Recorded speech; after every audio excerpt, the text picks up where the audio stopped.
இந்த லியோ படத்தில் வந்து இந்த லிப்லாக் இருக்குல்ல, அது வந்து அவசியமே இல்லாத ஒரு காட்சி தான் அது. அந்த மாதிரி ஒரு காட்சி வந்தால் கூட அதையே அலோவ் பண்ணிட்டாங்க.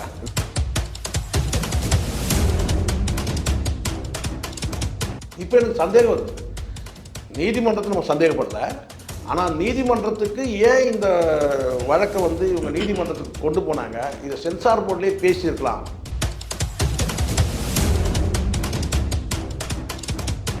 இதெல்லாம் வந்து வன்மத்தில் பேசுது. ஜனநாயகன் படம் ரிலீஸே ஆகாது, அது இன்னும் 2 மாதம் ஆகும், இல்லை படத்தையே முடக்கிடுவாங்க. படமே வந்து பேன் பண்ணாங்கன்னா சீப் எடுத்து வச்சுட்டா வந்து கல்யாணம் என்று சொல்லுவாங்க. பவுடர் டப்பா ஒழிக்க வச்சுன்னா கல்யாணம். அப்படி தான் இது நினைக்கிறேன். இதே உச்ச நீதிமன்றத்திலும் இந்த உயர்நீதிமன்றத்திலும் உங்களுக்கு முன்னாடி உள்ள வழக்கு எவ்வளோ இருக்கும். ஆனால் அதெல்லாம் விட்டுட்டு இதெல்லாம் தள்ளிட்டு முதல்ல இதை வந்து விசாரிக்கணும்னு நீங்கள் சொல்ல முடியாதுன்னு சொல்ல வரேன் நான். இவன் வந்து வெறும் டிஎம்கே மட்டும் தொட்டால் பிரச்சனை கிடையாது. இது வந்து பிஜேபியை தொட்டதுனால பிரச்சனை, பிஜேபி தொட்டதுனால தான். இதே டிஎம்கே தொட்டிருந்தாங்கன்னு கேட்டால் சொரிஞ்சிட்டு விட்டுருப்பாங்க இதே சார்ந்த இந்த சென்சார் போர்டு. உண்மையா இல்லையா?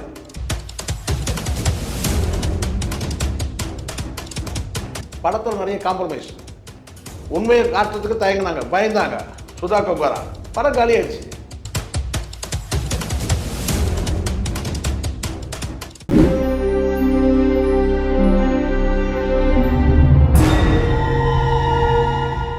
ஆடுகளம் சினிமா நேயர்களுக்கு வணக்கம்.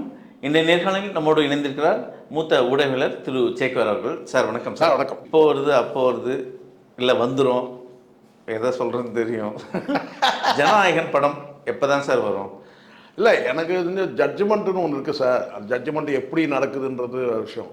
ஒரு முற்றிலுமாக ஒரு படத்தை வந்து ரொம்ப இது வந்து ஒரு நகைச்சுவைக்காக சொல்ல, விஜய் மீது கருத்து நமக்கு வந்து மாற்று கருத்து இருக்குது சார். அரசியல் ரீதியான மாற்று கருத்து, அரசியல் செயல்பாடுகளில் வந்து நமக்கு வந்து பல ஒவ்வாமைகள் இருக்குது. அதெல்லாம் வேறு.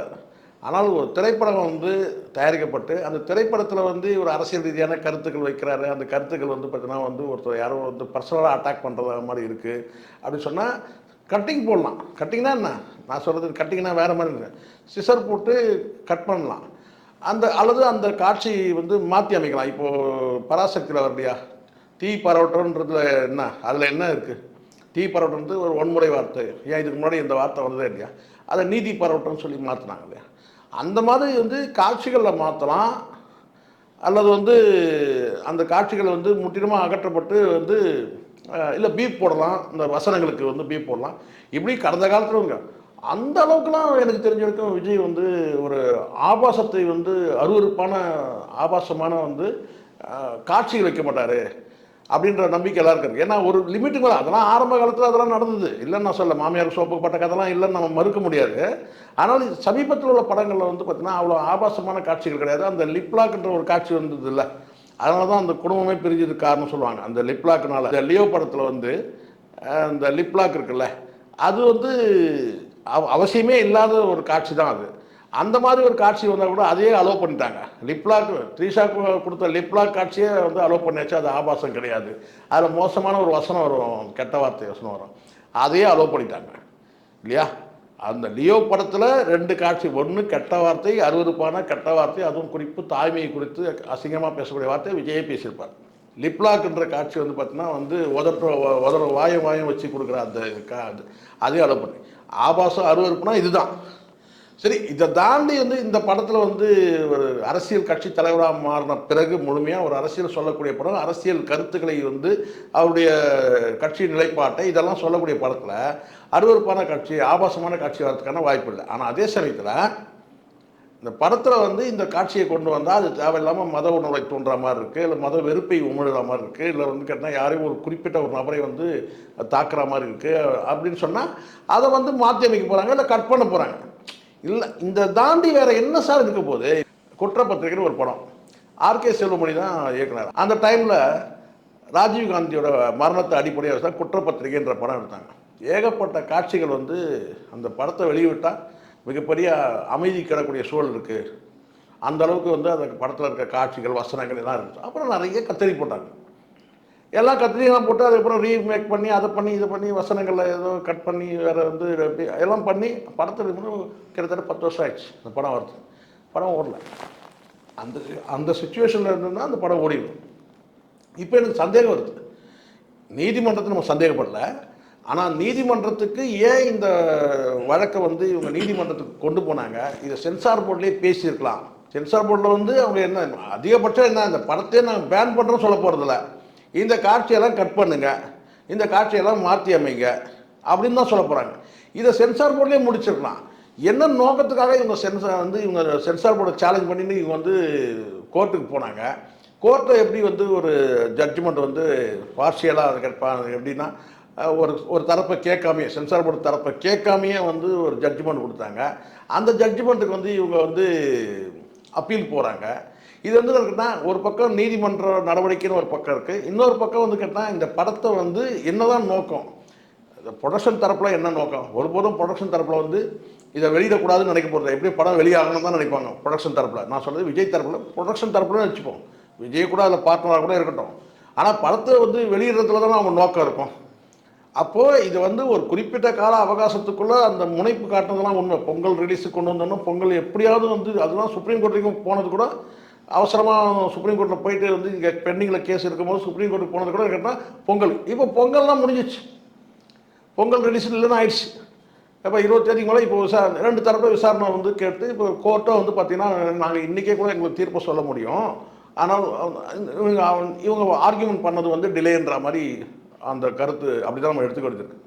இப்போ எல்லாம் முடிஞ்சிச்சு, இப்போ தீர்ப்பு வந்து தள்ளி வச்சுருக்காங்க. சொன்னால் எப்படி இருந்தாலும் வந்து இதை வந்து சில பேர் சொல்கிறாங்க இதெல்லாம் வந்து வன்மத்தில் பேசுது, ஜனநாயகன் படம் ரிலீஸே ஆகாது, அது இன்னும் 2 மாதம் ஆகும், இல்லை படத்தையே முடைக்கிடுவாங்க. அப்படியான காட்சிகள் வந்து அப்படி இருந்திருந்தால் கூட சில காட்சிகள் வந்து ஜட்ஜ்மெண்ட் என்ன சொல்றேன்னா அந்த படத்தையே முடக்குங்க அப்படின்னு கொடுப்பாங்களா ஜட்ஜ்மெண்ட்டு? எந்த கோர்ட்டும் அப்படி கொடுக்காது. அவங்க சென்சார் போர்டோட வந்து அந்த அதிகாரத்துக்கு உட்பட்டு அவங்க என்ன வந்து எந்த காட்சிகள்லாம் கட் பண்ண சொல்கிறாங்க, அந்த காட்சிகள் உண்மையிலேயே வந்து கட் பண்ணனா அது முரணாக இருக்குதா, சமூகத்துக்கு வந்து தீங்கு விளைவிக்கக்கூடிய காட்சிகள் இருக்குதா, இல்லை குழப்பத்தை ஏற்படுத்துது, இல்லை பிரிவினைகளை ஏற்படுத்துகிற மாதிரி வசனங்கள் இருந்தா, ஸோ இது எல்லாம் மாற்ற சொல்லி தான் வருமே தவிர முற்றிலுமாக வந்து படத்தை வந்து வெளியிடக்கூடாதுன்னு அப்படி ஒரு ஜட்ஜ்மெண்ட் வராது. ஆனால் இதில் ஒரே ஒரு சிக்கல் என்ன இருக்குன்னு கேட்டிங்கன்னா, இந்த தேதி குறிப்பிடப்படாமல் வந்து பெண்டிங்கில் இருக்கும்போது நாளைக்கே கூட தீர்ப்பு சொல்லிடலாம், இல்லை 2 நாள் கழிச்சு கூட வந்து தீர்ப்பு சொல்லலாம். இல்லை சில பேர் வந்து இது வந்து எலெக்ஷனுக்கு கழிச்சு தான் அதை தான் 3 மாதம் இழுத்துருவாங்க. அது யூகத்தில் சொல்கிறாங்க. என்ன சொல்கிறாங்கன்னு கேட்டிங்கன்னா 10ஆம் தேதிக்கு மேலே ஒரு 15ஆம் தேதி வாக்கில் வந்து எலெக்ஷன் கமிஷன் வந்து டேட்டை அனௌன்ஸ் பண்ணுவாங்க. எலெக்ஷன் கமிஷன் டேட்டை அனௌன்ஸ் பண்ணிட்டாங்கன்னா இது வந்து அதுக்கு பிறகு இந்த படத்தை வந்து ரிலீஸ் பண்ணும்போது பார்த்தீங்கன்னா சிக்கலாக, ஏன்னா தேர்தல் பிரச்சாரங்களுக்காக இந்த படத்தை நீங்கள் வந்து பயன்படுத்துகிறீங்க, அப்போ இதில் சில காட்சிகள்லாம் வந்து நீங்கள் பேசுகிறது தேர்தல் பிரச்சாரத்துக்கு நீங்கள் வந்து இந்த படத்தை பயன்படுத்துகிறீங்கன்ற மாதிரி ஆகிடும். இதே இன்னைக்கு ரிலீஸ் ஆகிடுச்சுன்னு வச்சுக்கோங்க, நேற்றோ இல்லை இன்றைக்கோ இல்லை நாளைக்கு ரிலீஸ் ஆகல, டேட்டு குறிப்பிட்றதுக்கு முன்னாடி இந்த படம் ரிலீஸ் ஆகிடுச்சுன்னா அது கேள்வி வராது, அது பொதுவாக போயிடும். ஏற்கனவே இருக்க லியோ, ஏற்கனவே இருக்க கோட்டு, ஏற்கனவே வந்து விஜய் படம் வந்து பார்த்தீங்கன்னா வந்து இதுக்கு முன்னாடி அந்த கணக்கில் போயிடும். ஆனால் எலெக்ஷன் டேட்டை அனௌன்ஸ் பண்ண பிறகு நீங்கள் படத்தை ரிலீஸ் பண்ணிங்கன்னா அப்போ என்ன ஆகும்னு கேட்டால் கோட் ஆஃப் கான்டக்ட் வந்து நிற்கும். நீங்கள் வந்து இந்த படத்தை வந்து நீங்கள் தேர்தலுக்காக நீங்கள் இந்த படத்தை நீங்கள் வந்து வெளியிடுங்க, ஏன்னா தயாரித்தது கணக்கு கிடையாது, வெளியிடுறது தான் கணக்கு. அதான் இதை வந்து ஒரு அரசியல் மயப்படுத்துறாங்களோ பாஜக? இல்லை, அதுதான் இந்த படத்தை விஜயோட என்ன ஆகுனா, இப்போ இப்படி ஒரு கேள்வி வருதுன்னு வச்சுக்கலாம், நம்ம பொதுவாக தான் பேசிட்டு இருக்கிறோம், யாருக்கும் பாதக சாதங்களா. இப்போ அதுக்கு ஒரு கேஸ் போடணும். என்னன்னு கேட்டிங்கன்னா எலெக்ஷன் கமிஷன் வந்து கோட் ஆஃப் கான்டக்டில் இதை கொண்டு வர முடியாது, நாங்கள் சென்சார் போர்டுக்கு இந்த தேதியிலே கொண்டு போயிட்டோம், இது இந்த தேதியில் நாங்கள் தயாரித்து முடிச்சு கொண்டு போய் சர்டிஃபிகேட் பண்ணால் கோர்ட்டில் டிலே ஆனதுனால எங்களால் இந்த டேட்டில் இருந்து நாங்கள் வந்து இதை ரிலீஸ் பண்ணுற மாதிரி ஆகிடுது. அந்த டேட்டு கோர்ட்டில் அந்த கேஸ் அதை எப்படி அதை ஹேண்டில் பண்ணுவாங்க, அப்படியே விசாரணைக்கு எடுத்தால் கூட என்றைக்கு அந்த விசாரணை எடுத்து விசாரணை போய் முடிஞ்சு அதுக்குள்ளே எலெக்ஷனே முடிஞ்சிடும். அதைத்தான் சில பேர் மையப்படுத்தி சொல்கிறாங்க. என்ன சொல்கிறாங்க கேட்டிங்கன்னா படம் இப்போ ரிலீஸ் ஆகாது, 2 மாதம் ஆகும், இது வந்து விஜய்க்கு வந்து ஒரு உளவியலான தாக்கம், விஜய்க்கு வந்து பார்த்தீங்கன்னா படம் தான் வந்து முக்கியம், படம் வந்து ஒரு உளவியல் ரீதியாக விஜய்க்கு வந்து ஒரு தாக்குதல் தான் அப்படின்னு வந்து ஒரு பார்வை வைக்கப்படுது.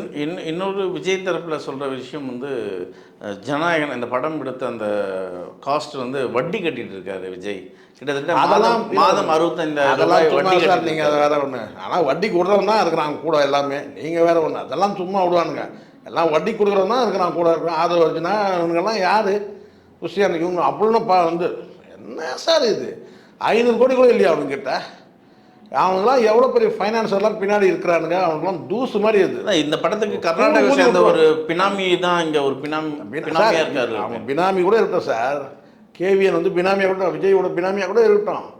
வேற இந்த மாதிரி படங்கள்லாம் யார் ஜெயிப்பாங்க? விஜயோட படம் எடுத்து நான் வந்து தயாரிச்சவனா பிச்சை எடுத்து தானே இருக்கிறான். அப்போ யார் இது வந்து மறுபடியும் இன்னொரு பிச்சைக்காரன் உருவாக முடியாதுல்ல. அவன் கேவிஎன்றது யார்? பார்ட் பேமெண்ட்டாக கூட இருக்கலாம், பார்ஷியலாக வந்து அவன் ப்ரொடியூசராக கூட இருக்கலாம். சரிங்களா? ஏன் அவனுக்கு தெரியாதா இந்த மாதிரிலாம் அரசியல் ரீதியாக வரும்போது சிக்கலாகலாம் தெரியாதா? எப்படி இருந்தாலும் 2 ஆளுங்கட்சி தானே எதிர்த்து தான் நீங்கள் பேசணும் வசனம். இல்லை ஒன்று மத்தியில் இருக்க ஆளுங்கட்சி, இல்லை வந்து மாநிலத்தில் இருக்க ஆளுங்கட்சி. அப்போ அதெல்லாம் தெரிஞ்சு தானே வந்து ப்ரொடக்ஷன் வராரு. விஜயோட பெரும் தொகை அதில் இருக்குது. பிரச்சனை அது கிடையாது. எங்களுக்கு அந்த 200 கோடி 300 கோடிலாம் பிரச்சனை கிடையாது. மக்கள்கிட்ட போய் இது ரீச் ஆகும்போது இதன் மூலமாக தான் வந்து மிகப்பெரிய வெற்றியை வந்து இவர் வந்து மக்கள்கிட்ட எதிர்பார்க்கிறாருன்னு போது அந்த படமே வந்து பேன் பண்ணாங்கன்னா, அப்போ விஜய்க்கு வந்து பார்த்தீங்கன்னா வந்து இதை சொல்லுவாங்கள்ல, இந்த சீப் எடுத்து வச்சுட்டா வந்து கல்யாணம் சொல்லுவாங்க, பவுடர் டப்பா ஒழிக்க வச்சுன்னா கல்யாணம். அப்படி தான் இது நினைக்கிறாங்க. எனக்கு நான் சொல்கிறேன், இது வந்து எங்கேருந்து இது ஆரம்பிச்சதுன்னா, சென்சார் போர்டில் வழக்கமாகவே வந்து மத்தியில் இருக்க ஆளுங்கட்சியை சார்ந்தவங்க தான் அங்கே வந்து அட்வைசரி கமிட்டியில் வராங்க. அட்வைசரி கமிட்டிக்கு வந்து பெரிய பவர் கிடையாதுங்க. அவங்க வந்து ஒன்று படத்தை பார்த்துட்டு சஜஷன் சொல்லுவாங்க.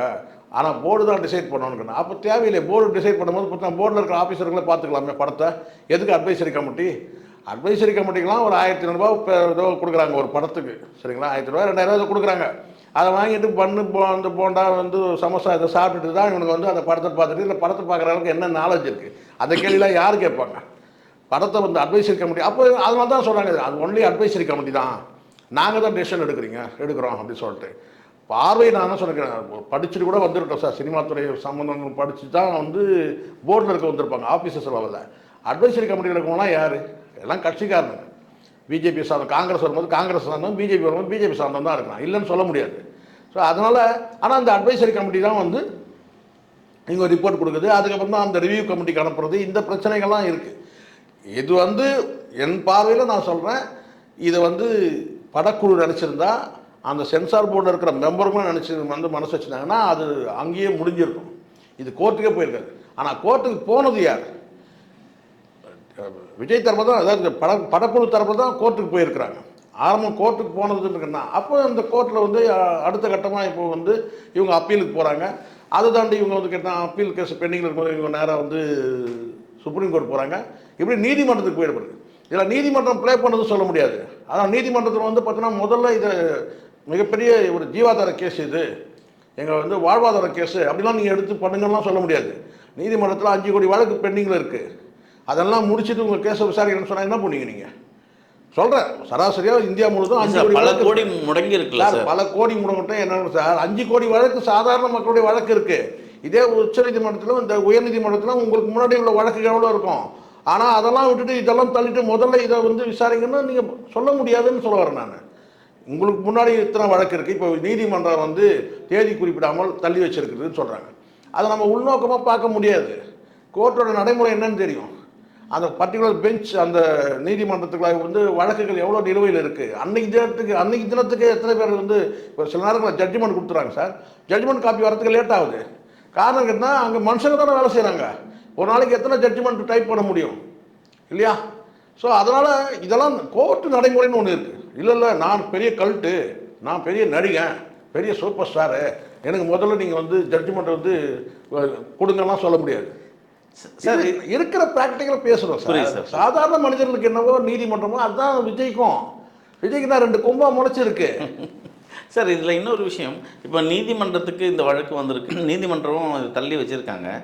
இப்போ இந்த நீதிமன்றத்தில் இந்த படத்தோட அந்த இது காப்பி இருக்கும்ல சார், ஏதாவது லீக் ஆகிறது வாய்ப்புகள் இருக்கா சார்? சாரி, இதெல்லாம் வந்து ஒரு ஓப்பன் கோர்ட்டில் படத்தை போட்டு அதான் பண்ணணும். இந்த வழக்கு நடக்கும்போது இந்த வழக்கில் என்னெல்லாம் பிரச்சனைன்றது மாதிரி கொடுக்கும்போது பார்த்தீங்கன்னா அதெல்லாம் இந்நேரம் வந்து பென்ட்ரைவ் போட்டு சிடி போட்டு அதெல்லாம் கொடுத்துட்ருப்பாங்க. இதெல்லாம் ஓப்பன் கோர்ட்டில் வந்து ஒரு டிவியை கொடுப்பா அப்படின்னு சொல்லி இதை போட்டு பார்ப்பாங்களா? அப்படி கிடையாது. இந்த ஜட்ஜ்மெண்ட் கொடுக்கும்போது இவங்க ஆட்சேபனைக்குரிய வந்து காட்சிகள்லாம் எதுன்னு இவங்க சொல்லியிருப்பாங்க. அதை வந்து அதை மட்டும் தான் கொடுத்துருப்பாங்க. கோர்ட்டு நான் சொல்ல ஜட்ஜுகள் சொல்கிறேன், நீதிபதிகள் வந்து அதை பார்ப்பாங்க. படத்தெல்லாம் பார்த்து இவங்க என்ன அப்ஜெக்ஷன் வைக்கலாம் பார்க்காம ஜட்ஜ்மெண்ட் கொடுக்க முடியாது சார். அதெல்லாம் வந்து பார்த்தீங்கன்னா ஓப்பன் கோர்ட்டில் வந்து படத்தை போட்டு எல்லாரும் உட்காந்துட்டு குமஸ்தா வந்து எல்லாரும் வக்கீலுங்க எல்லாரும் உட்காந்து படம் அப்படி கிடையாது. தனிப்பட்ட முறையில் அவங்க வந்து அதுக்கான அந்த இப்போலாம் உங்களுக்கு தெரியல சார், நான் பாக்ஸாக கொடுக்க போகிறாங்க, கம்ப்யூட்டர் சின்ன சிப்பு தானே சார் கொடுக்குறாங்க. அதை போட்டு அவங்க வந்து படத்தை பார்க்கும்போது என்ன காட்சியில் வந்து இவங்க அப்ஜெக்ஷன் சொல்கிறாங்க அப்படிலாம் பார்ப்பாங்க. அதுக்கப்புறம் இவங்க தரப்பில் இவங்க என்னெல்லாம் காட்சியை வந்து இவங்கெல்லாம் வந்து சரி பண்ணிட்டேன்னு சொல்கிறாங்களோ இதெல்லாம் வந்து இவங்க சம்மதம் தெரிவிக்கிறாங்க கட் பண்ணுறதுக்கு. இதெல்லாம் பார்த்து இதெல்லாம் பண்ணும்போது ஜட்ஜ்மெண்ட் கொடுக்கறதுக்கு வந்து பார்த்தீங்கன்னா நாட்கள் ஆகும். நீங்கள் ஒரே நாளில் நீங்கள் ஆர்குமெண்ட்லாம் முடித்து அந்த ஆர்குமெண்ட்டில் இவங்க என்னெல்லாம் சொல்லியிருக்கிறாங்க, அந்த ஆர்குமெண்ட்டில் என்னெல்லாம் வந்து ரெண்டு தரப்பையும் சொல்லியிருக்கிற அந்த அந்த நிறை குறைகள் என்னன்றதை பார்த்துட்டு அதுக்கு பிறகு வந்து படத்தையும் பார்த்துட்டு எது வந்து இவங்க கட் பண்ணுறதுக்கு சம்மதிக்கிறாங்கன்ற அந்த அதுதான் இந்த படத்தில் இந்த ஆர்மி சீன்ஸ் எல்லாம் நிறைய இருக்குது, வாகனங்கள்லாம் இருக்குது. இது அந்த அந்த சீன் எடுக்கிறதுக்கே இவங்க முதல்ல அனுமதி வாங்கி சொன்னாலும் என்ன சொல்லலாம், நீங்கள் எப்படி படத்தை பார்த்தோன்னு ஒரு கேள்வி கேட்குறாங்க. இது சிக்கலாகுது, இதுவும் சிக்கலாகுது. என்கிட்ட கேட்குறாங்க. நான் சொல்கிறேன் எனக்கு படத்தில் வந்து லைன் பை லைன் எனக்கு தெரியும். எப்படி தெரியும்னு சொல்லி கேட்குறான். எனக்கு வினோத் அதுதான் ஒரே வாரம் சொல்லிட்டேன், எனக்கு வினோத் தான் சொன்னாருன்னு சொல்லிட்டேன். அப்படி தான் சொன்னேன். இல்லை விஜய் தான் எனக்கு சொன்னார். எப்படி தெரியும் சொன்னால், எப்படி இருந்தாலும் வந்து ஒரு சென்சார் போர்டுக்குன்னு போகும்போது எல்லாம் மனிதர்கள் தானே சார். அங்கே அதில் இருக்கிற ஒரு 6 பேருக்குன்னா அந்த 6 பேர் வந்து இன்னொரு 6 பேர்கிட்ட ஷேர் பண்ண மாட்டாங்க. சவுக்கு மட்டும் சோர்ஸ் இருக்குமா? அப்போ எங்களுக்கு மட்டும் சோர்ஸ் இருக்காதா? எங்களுக்கு மட்டும் சோர்ஸ் இருக்காதா? அது சில பேர் கேட்கும், உங்களுக்கு எப்படி தெரியும், உங்களுக்கு எப்படி தெரியும்? நான் சொல்கிறேன் இந்த லைன் தான் இருக்குது. நான் தானே சொன்னேன் முதல்ல ரோபோ இருக்கு, அது படத்தில் ரோபோ இருக்குன்னு யாரும் முதல்ல சொன்னாங்களே, நான் தான் சொன்னேன் படத்தில் ரோபோ இருக்கு, நான் தான் சொன்னேன் என்னெல்லாம் பிரச்சனை இருக்குன்னு சொன்னேன். அது ஒரு லைனை நான் சொல்கிறேன், இதுதான் என் பிரச்சனை. இங்கே இவன் வந்து வெறும் டிஎம்கே மட்டும் தொட்டால் பிரச்சனை கிடையாது, இது வந்து பிஜேபியை தொட்டதுனால பிரச்சனை, பிஜேபி தொட்டதுனால தான். இதே டிஎம்கே தொட்டிருந்தாங்கன்னு கேட்டால் சொரிஞ்சிட்டு விட்டுருப்பாங்க இதே இந்த சென்சார் போர்டு. உண்மையா இல்லையா? உண்மை தானே. இது அதிமுகவே திமுகவே சாடி இருந்தாருன்னா ஒன்றும் பிரச்சனை இல்லை. அங்கே சாடும்போது வந்து பார்த்தீங்கன்னா வந்து பிரணவ மந்திரத்தை நீங்கள் கையில் எடுக்கிறீங்க, நீட்டு பிரச்சனையை கையில் எடுக்கிறீங்க, அதுக்கப்புறம் பைஜாமா போட்டு வேட்டி சட்டையை மட்டும் போட்டு வந்து பார்த்தீங்கன்னா நீங்கள் வந்து சாட்டையில் விளாசுனீங்கன்னா பரவாயில்ல. நீங்கள் பைஜாமா போட்டு உட்கார வச்சு நீங்கள் விளாசுனீங்கன்னா அவங்களுக்கு கேட்க தானே வரும். இது அப்படியே சரி பைஜாமா போட்டதில் வந்து நீங்கள் விளாசுறீங்கல்ல, தலையில் ஒரு குல்லா போட்டுட்டீங்கன்னு வச்சுங்க, கரெக்டாக இருக்கிறோம். யாருன்னு தெரிஞ்சிடும் சார். பராசக்தி இப்போ சார், பராசக்தி கடைசி காட்சியில் இந்திரா காந்தி வராங்க சார். படம் வந்துடுச்சு, 1000 கட்டு போட்டுக்கலாம், 100 கட்டு கூட போட்டுக்கலாம். ஆனால் அங்கே யார் இந்தி திணிக்கிறதா யாரை காட்டினாங்க? இந்திரா காந்தி காட்டினாங்க. அதே இந்திரா காந்தியை எடுத்துகிட்டு நீங்கள் அங்கே வந்து பார்த்தீங்கன்னா வந்து ஒரு பைஜாமா போட்டு காட்டினீங்கன்னு வச்சுங்க, குல்லா இல்லாமல், அது யாருன்னா இருக்கும்? பிஜேபி தான் இருக்கும். படம் வந்திருக்குமா? வந்திருக்காது. படம் வந்திருக்காது. நான் சொல்கிறேன் பாருங்க, இதுதானே உண்மை. இதை உண்மையை சொல்ல தான் பயப்படுறாங்க. Okay okay. இந்திரா காந்தியை போட்டதுனால பராசக்தி வந்து பார்த்தீங்கன்னா எதெல்லாம் கட் பண்ணுவாங்க அந்த காட்சி கேட்டால் இது இந்திரா காந்தி தாங்க இந்த இந்தியை திணிச்சவங்க, இது இப்போ நடந்த கதை இல்லைங்க, அதில் 1008 காம்ப்ரமைஸ் இருந்தது. எதில்? பராசக்தியில். அதான் படம் ஊற்றிச்சு. படம் ஊற்றிக்கிறது காரணம் என்னென்னா ஏகப்பட்ட காம்ப்ரமைஸ். கலைஞரை ஃபுல்லாக காட்டிட்டா அவர் தான் வந்து பார்த்தீங்கன்னா தண்டவாளத்தை தலையை வச்சு படுத்தவர் இல்லையா, கள்ளக்குடி ரயில்வே. அந்த வரலாறே ஒன்று போகிற போக்கில் இது காட்டக்கூடிய கலைஞர் கூட கலைஞர் மாதிரி இருக்கக்கூடாது. இது சத்யாவதி முத்து வந்து பார்த்தீங்கன்னா வந்து ஒடுக்கப்பட்ட சமூகத்திலேருந்து வந்து பார்த்தீங்கன்னா குரல் கொடுத்தவங்க. சும்மா ஒரு சீனு எது அடி இந்த சொல்லாங்கல்ல ஒரு ஃப்ளாஷ், ஒரு புகாரிச்சு அந்த மாதிரி தான் காட்டினாங்க எல்லாரையுமே. அது அண்ணா கூட இருக்கட்டும், எவ்வளோ சிரமப்படுத்தி காட்டுறோம். ஏன்னா ரொம்ப காமிச்சிங்கன்னா படம் ரிலீஸ் ஆகுது. இப்படி காம்ப்ரமைஸ் ஆச்சு. அதனால இந்த படத்தோட வீரியம் போயிடுச்சு. பராசக்தி அற்புதமான படம், அருமையான படம். அதை வந்து தயாரிக்கிறதுக்கும் சரி, ஆகாஷ் பாஸ்கரும் சரி, வெளியிட்டு வந்து ரெட் ஜெயண்ட்டுக்கும் வந்து பார்த்தீங்கன்னா மிகப்பெரிய பாராட்டுகள், நம்ம அதில் மறுக்கல. ஆனால் படத்தில் நிறைய காம்ப்ரமைஸ், உண்மையை காட்டுறதுக்கு தயங்கினாங்க, பயந்தாங்க. சுதா கொங்காரா படம் காலியாயிடுச்சு. அந்த மாதிரி இப்போ இவங்க பயப்படுறாங்க.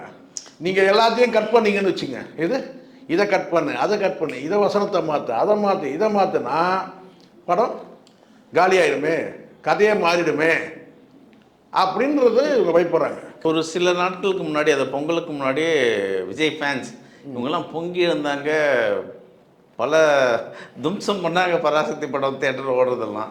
இன்றைக்கி அமைதி காக்குறாங்க. ஜனநாயகன் அது அப்படியே மாறிடுச்சு. இல்லை சார், நான் நம்பலை சார். இது எங்கேயோ ஒரு இடத்துல சலசலப்புலாம் பண்ணிடலாம்.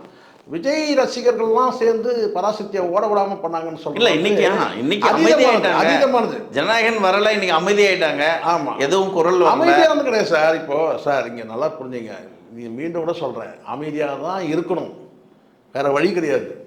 இது வேற வழி கிடையாது. என்ன நடந்தோம் நீங்க நினைக்கிறீங்க? இது இன்னைக்கு நேற்று நடக்கிறதுலாம் கிடையாது சார். எம்ஜிஆருக்கும் அந்த மாதிரி சோதனைலாம் வந்தது, வராமலாம் கிடையாது. அன்னைக்குள்ள ரசிகர்கள்லாம் வேற.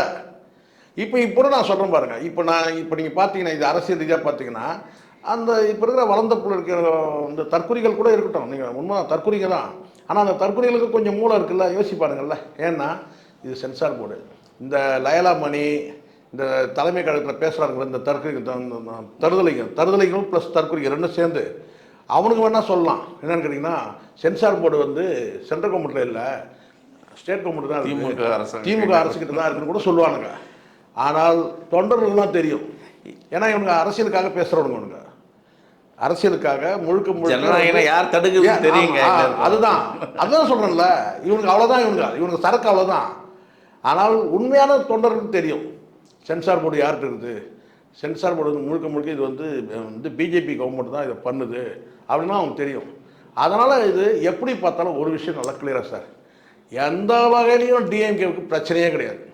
எது ஏன்னா இப்போ நடக்கிறது வந்து அழகாக அவங்க பாலை தள்ளி விட்டாங்க. 2 பால் இருந்து சார், அழகாக பாலை தள்ளி விடல, இவங்களே எடுத்துகிட்டு போயிட்டாங்க. இது அந்த பாலை எங்ககிட்ட கொடுங்கன்ட்டு. உண்மையில தான் ஒன்று சிபிஐ கேஸு, அதை அழகாக எஸ்ஐடி போட்டு இங்கே விசாரணை பண்ணியிருந்தாங்கன்னா இந்நேரம் வந்து விஜயோட ஸ்டாண்ட் வேறு மாதிரி ஆகிட்டுருக்கும். பொலிட்டிக்கல் மைலேஜ் கிடச்சிருக்கும். ஒரு முறையும் வந்து போலீஸ் விசாரணைக்கு கூப்பிடும் போதெல்லாம், ஏன் விசாரணைக்கே கூப்பிட மாட்டாங்க எலெக்ஷன் வரைக்கும் வச்சுங்களேன், அப்படி கூட நடந்திருக்கும். சரி, அப்படியே விசாரணை கூப்பிட்டா கூட விஜய்க்கு மைலேஜ் கிடச்சிருக்கும். ஐயோ விஜய்க்கு மைலேஜ் கிடச்சிருமேன்றதுக்காக கூட கேட்டால் விசாரணை தள்ளி போட்டிருப்பாங்க. இதெல்லாம் நடந்திருக்கும். ஆனால் நீங்கள் என்ன செஞ்சீங்கன்னா, அந்த பாலை கொண்டு போய் என்ன செஞ்சிட்டீங்க, அமித்ஷா கிட்ட கொடுத்துட்டீங்க எடுத்து போயிட்டு. சரியா? அதுக்கப்புறம் பார்த்தீங்கன்னா இந்த சென்சார் போர்டு, நான் என்ன சொல்கிறேன், நம்ம நீதிமன்றத்தை எங்கேயுமே நம்ம குறை சொல்ல முடியாது சார். நீங்கள் ஒரு பிராது கொடுத்துருக்கீங்க, அந்த பிராது வந்து விசாரித்து அதுக்கான முடிவு எடுப்பாங்க. சரிங்களா? அவசரப்பட முடியாதுல்ல. இன்றைக்கே கொடுத்துரு, இப்போவே கொடுத்துரு, நைட்டு 12 மணிக்கு ஒரு நீதிமன்றத்தில் ஜட்ஜை வந்து உட்கார சொல்லு, விசாரணை பண்ணி. இப்போ அப்படி பண்ண முடியாதுல்ல, உங்களுக்கு தெரியணும்ல.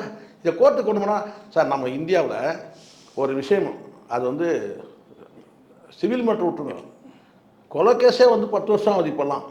உங்களுக்கு தெரியும். அது எந்த கேஸோட நீங்கள் எடுத்துங்க, தூத்துக்குடியாக இருக்கட்டும், அது வந்து சாத்தாங்குளமாக இருக்கட்டும், ஒரு சராசரியாக ஒரு கொலை கேஸ் வந்து இவங்க நினச்சாங்கன்னா ஒரு வருஷத்தை முடிச்சுருவாங்க. அதே எண்ணிக்கை கூடுதலாக இருக்குன்னு, சாட்சிகள் விசாரணை ஒரு 10 பேரை சாட்சி விசாரணை கட்டினா அது 10 குறுக்கு விசாரணை பண்ணணும். 10 பேரை 10 வக்கீல் வச்சாங்கன்னா அந்த வந்து வழக்கு வந்து 10 வருஷத்துக்கு எடுத்துட்டு போகும். 1 to 1 இருந்ததுன்னா அது வேணால் சொல்லலாம், 1 வருஷத்தில் இல்லை 2 வருஷத்தில் முடிஞ்சிடும். கொலை கேஸுக்கு வந்து நிலைமை. சிவில் மேட்டர்லாம் வந்து கோர்ட்டுக்கு போயிடுச்சுன்னா அது வந்து எவ்வளோ நாள் ஆகுன்றது உறுதியாக சொல்ல முடியாது. அது சிவில் மேட்டராக இருக்கட்டும், சர்வீஸ் மேட்டராக இருக்கட்டும், நீதிமன்றம் அந்த மாதிரி இருக்குது. நம்ம கட்டமைப்பு அந்த மாதிரி இருக்குது. இங்கேயும் பரவாயில்ல, பல வெளிநாடுகளில் உங்களுக்கு வந்து பார்த்தீங்கன்னா வந்து இந்த மாதிரி அமைப்பே கிடையாது, நீதிமன்ற அமைப்பே கிடையாது. அப்படியான சர்வாதிகார நாடுலாம் இங்கே ஜனநாயக நாடு. இங்கே வந்து நீதிமன்றம் ஒரு அமைப்பு இருக்குது, அதை வந்து விசாரணைக்கு போடுறது, விசாரணைகளுக்கு வந்து காலதாமதமாகும். அது நான் இல்லைன்னு சொல்ல. நம்ம ஏன்னா நம்மக்கிட்ட இருக்கிற வழக்கு எண்ணிக்கை அப்படி 5 கோடி வழக்கு இருக்குது. அந்த 5 கோடி வழக்கு வந்து பார்த்தீங்கன்னா எந்தெந்த மாதிரியான வழக்குன்னு சொல்ல முடியுமா? அது கொலை வழக்காக இருக்கலாம், சிவில் வழக்காக இருக்கலாம், சர்வீஸ் மேட்டராக இருக்கலாம். அப்போ நீங்கள் நான் படத்தை எடுத்துட்டேன், 500 கோடி போட்டேன், எனக்கு இன்றைக்கே விசாரிக்கலாம் சொல்ல முடியாது. இது ஒரு அதனால் இது வந்து நீங்கள் எப்படி பார்த்தாலும் நீங்கள் கோர்ட்டுக்கு போகிறதுக்கு முன்னாடி யோசிச்சிடணும். இதை வந்து நம்ம கோர்ட்டுக்கு கொண்டு போய் என்னால் கேளுங்க, இது சென்சார் போர்டு கொண்டு போகிறோம், நீங்கள் தான் கொண்டு போகிறீங்க கோர்ட்டுக்கு.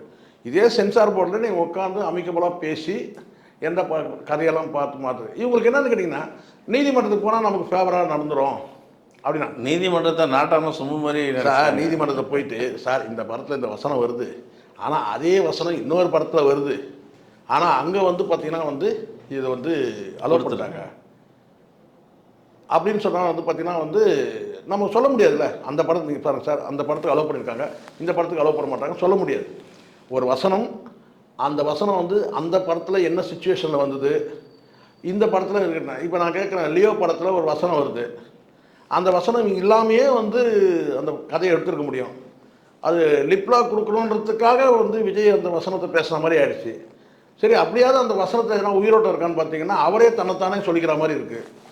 எப்படி இருந்தாலும் வந்து அங்கே லியோன்றவன் வந்து யாரோ ஒருத்தர் இருக்கிற மாதிரி தான் பேசி, அந்த யாரோ ஒருத்தர் யார் இவர் தான் அந்த யாரோ ஒருத்தன் என்ன மாதிரி ஒருத்தன் வந்து குழப்பத்தை ஏற்படுத்துறான். அந்த மாதிரி ஒருத்தர் இல்லவே இல்லைன்னு பெரிய ட்விஸ்ட் வைக்கிறாராமா அவர். யார்?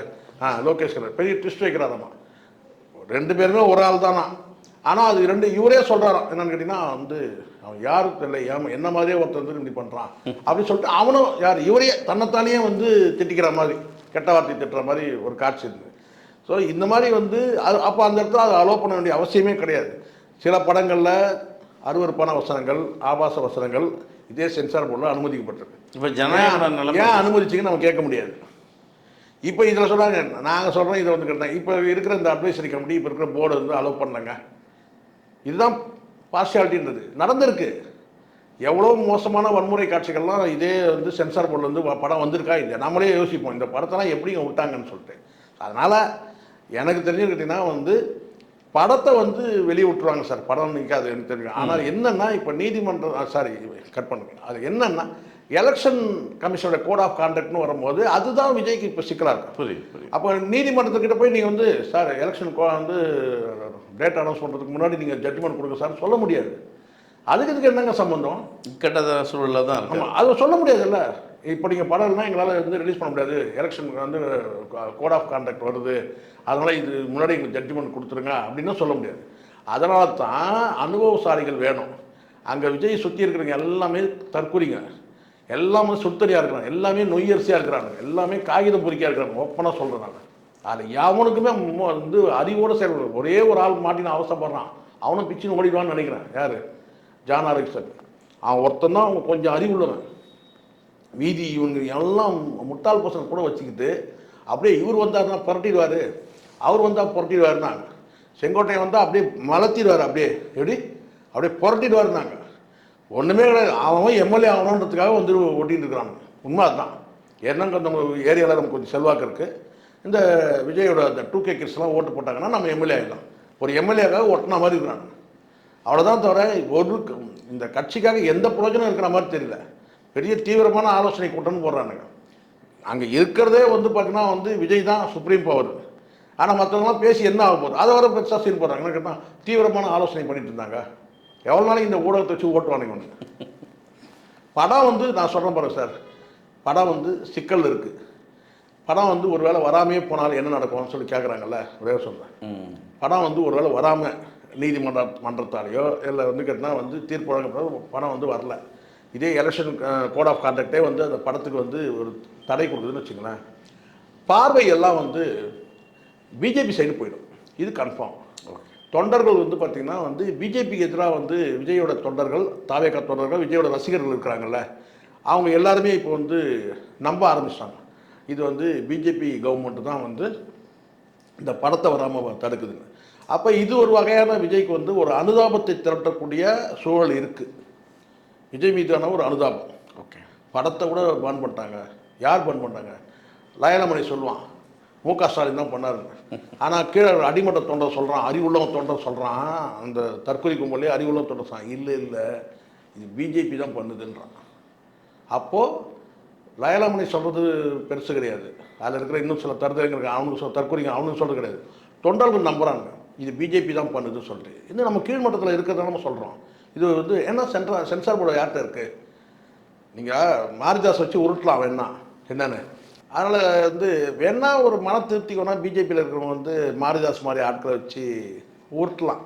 என்னென்னா யூடியூப் புரோட்டஸு, மில்டனு, இந்த மாதிரி இந்த திராவிட இயக்க ஊடகங்கள்லாம் வந்து விஜய் பிரச்சாரம் பண்ணுறாங்க, விஜய் வந்து யூகமாக சொல்கிறாங்க, விஜய் வந்து படம் வராது, வெளியே வராது, விஜய் கைது செய்யப்படுவார், விஜய் வந்து குற்றப்பத்திரிகை தாக்கல் செய்ய போகிறாங்க, இப்படிலாம் சொல்கிறாங்க, யூகமாக சொல்கிறாங்க. இப்போ நான் கேட்குறேன், அவங்கெல்லாம் யூகமாக சொல்கிறாங்க, யூடியூப் போட்டஸ் யூகமாக, மில்டன் யூகமாக, தேரடி வந்து யூகமாக சொல்கிறாங்க, முக்தார் யூகமாக, இப்படி எல்லாம் இவங்கெல்லாம் யூகமாக, இவர் மட்டும் என்ன கிழிக்கிறார் நான் கேட்குறேன். மாரிதாசமாக யூகமாக தானே பேசியிருக்காரு. இன்னமும் வந்து இவங்கக்கிட்ட தான் கவர்மெண்ட்டே இருக்குன்ற மாதிரி நான் கேட்குறேன். இதே மாரிதாஸ் சொல்லுங்கள், சென்சார் போர்டு யார்கிட்ட இருக்குது? உங்கள்கிட்ட தானே இருக்குது. தொண்டர்கள் நம்புவாங்களா நம்ப மாட்டாங்களா? சென்சார் போர்டு சென்ட்ரல் கவர்மெண்ட்டு தானே சார் இருக்குது. நீங்கள் மற்றாமே சொல்ல நீதிமன்றத்தை சொல்ல முடியாது. நீதிமன்றம் வந்து இன்றைக்கி வந்து அது ஒன்று மட்டும்தான் இவங்ககிட்ட இல்லை, மீதி எல்லா அமைப்பும் வந்து உங்கள்கிட்ட தானே இருக்குது. அப்படின்னும்போது வந்து பார்த்தீங்கன்னா வந்து அவங்க வந்து ப்ரொபகண்டா பண்ணுறாங்க. அவங்க ப்ரொபகண்டா பண்ண வேண்டிய அவசியமே இல்லை. இப்போ மக்கள்கிட்ட ப்ரொபகண்டா ஆகிட்டு இருக்குது. என்னென்னா இது வந்து முழுக்க முழுக்க இது வந்து சென்ட்ரல் கவர்மெண்ட் அழுத்தம் அப்படின்றது. ஸோ அதனால் இதெல்லாம் வந்து மக்கள் பார்க்குறாங்க. நான் ஒரு விஷயம் எப்படி பார்த்தாலும் விஜய்க்கு வந்து சரி எங்கேயாவது விஜய்க்கு பெரிய சறுக்கல் இருக்கா இதில் அப்படின்னு சொல்லி நம்ம பார்க்குறோம். ஒரு ஒரு என்ன சொல்கிற ஒரு நீதியின் பார்வையில் நம்ம பார்க்குறோம். இங்கே சறுக்கல் என்ன எப்படி இருந்தாலும் ஒரு அனுதாபம் வந்து தொங்குது. படம் வரல, அந்த நெருக்கடியில் விஜய்க்கு ஒரு அனுதாபம். ஆமாம், நெருக்கடியில் அதான் சொல்லுவாங்கல்ல, இது கட்டினா எது நடந்தாலும் நமக்கு கொஞ்சம் சாதகமாக தான் ஏன் இருக்குன்னு சொல்லுவார்ல வடிவேல் சொல்லுவாங்க. அது மாதிரி அது இருக்கிறது நம்ம சொல்லி தானே ஆகணும். விஜய்க்கு இல்லை இதை விரும்புகிறாரு, விஜய் இதை விரும்புகிறாரு. விஜய் விரும்புறதுலாம் கிடையாது சார். விஜய்க்கு பொறுத்த வரைக்கும் நான் கேட்டிங்கன்னா தான் சொல்கிறேன்ல வந்து முழுக்க முழுக்க அதனால தான் இதை மறுபடியும் எனக்கு கலர்னீங்கன்னா மறுபடியும் நம்ம பின்னாடி போயிடுவேன். விஜய்க்கு வந்து முழுக்க முழுக்க இந்த அரசியல் இந்த ஆசை இதெல்லாம் எதனால் பர்சனலான விஷயந்தான், எல்லாமே தனிப்பட்ட விஷயந்தான். நீங்கள் 1000 சொல்லுங்கள் விஜய்க்கு பலவீனம்ன்றதே என்ன? இப்போது ஒரு குடும்பத்தோடு இருந்தாருன்னா பிரச்சனை கிடையாது. குடும்பத்தோடு இன்றைக்கி இருந்தாருன்னா ஒரு பிரச்சனை இருக்குது. குடும்பத்தோடு இல்லாதனால தான் வந்து ஒரு நடிகை சார்ந்து இருக்கிறது, அந்த நடிகையோட பிரச்சனையை தன்னுடைய பிரச்சனையை நினைக்கிறது. எப்போவுமே அது பண்ணக்கூடாது சார். இங்கேருந்து ஆஃபீஸை விட்டு நம்ம வந்து கிளம்பி போகிற மாதிரி வீட்டுக்கு போயிட்டோம்னா ஆஃபீஸை மறந்துடணும். வீடு குடும்பம் என்ன இருக்குது அது பார்க்கணும். நீங்கள் ஆஃபீஸையும் குடும்பத்தையும் ஒன்றா சேர்த்திங்கன்னா அப்படி தான் ஆகும். விஜய் பொறுத்த வரைக்கும் வந்து நடிப்புன்றது ப்ரொஃபஷனலாக நீங்கள் ஃபேமிலியை ஒன்றா மிங்கிள் பண்ணிங்கன்னா ஃபேமிலியாக அங்கே இல்லை. அப்போ என்ன ஆகும்? 24 மணி நேரம் வந்து ஃபேமிலியில் எந்த பிடிப்பும் இல்லைன்னா 24 மணி நேரம் ப்ரொஃபஷனல் ஆகிடும். அப்போ அந்த வந்து தேவையில்லாமல் இன்னொருத்தருடைய வந்து பிரச்சனைகள், இன்னொருத்தருடைய வலி, இது எல்லாத்தையும் நம்ம சுமக்கிற மாதிரியாது. அதனால தான் இப்போ விஜய்க்கு உள்ள சிக்கல். பர்சனலாக போனதுனால தான் விஜய்க்கு உள்ள சிக்கல். அதை சொன்னால் இவங்களுக்கு கசப்பாக இருக்குது. நம்ம சொல்லி தான் ஆகும். மற்றபடி அரசியலில் போய் முதலமைச்சர் ஆனோம் அதெல்லாம் வந்து எதனால் வந்தது? கிரட்ஜி தான். மக்களுக்கு நல்லது செய்யணும். மக்கள்லாம் வந்து கஷ்டப்படுறாங்க, மக்களுக்கு நல்லது செய்ய, அதெல்லாம் ஒரு மண்ணும் கிடையாது. அந்த எண்ணம்லாம் கிடையாது விஜய்க்கு. நம்ம சிஎம் ஆகணும், அந்த அதிகாரத்தில் போய் உட்காரணும், அவ்வளோதான் இருக்க தவிர மக்களுக்கு போய் நல்லது செய்யணும் அதெல்லாம் சும்மா அதெல்லாம் ஒன்றும் கிடையாது. பார்ப்போம் சார். நன்றி சார். நன்றி சார்.